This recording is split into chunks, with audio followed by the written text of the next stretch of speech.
Assalamualaikum warahmatullahi wabarakatuh.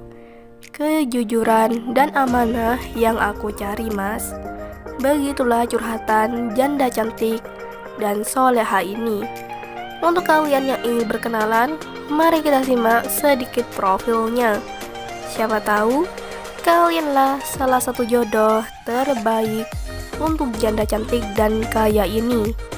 Namun sebelum melanjutkan video ini, alangkah baiknya untuk menekan tombol like dan menekan tombol subscribe.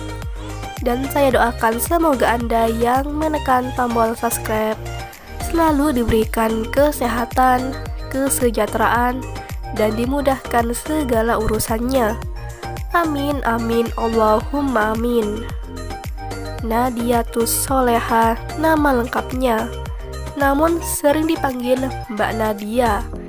Statusnya janda, namun belum memiliki anak.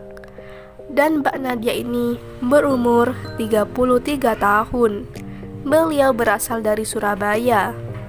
Beliau juga mempunyai usaha butik di Surabaya. Di channel ini, Mbak Nadia sedang mencari jodoh serius.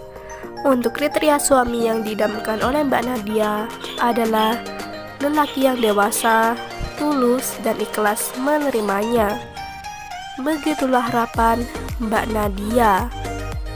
Jadi, bagaimana untuk kalian yang melihat dan mendengarkan video ini? Apakah tertarik untuk berkenalan dan menjadikan Mbak Nadia sebagai istri? Jika ya, silahkan tulis di kolom komentar dengan kata-kata yang sopan, supaya Mbak Nadia bisa menghubungi kalian secara langsung. Itulah sedikit profil tentang Mbak Nadia. Jika ada kesalahan kata dan informasi, saya mohon maaf. Sekian, wassalamualaikum warahmatullahi wabarakatuh.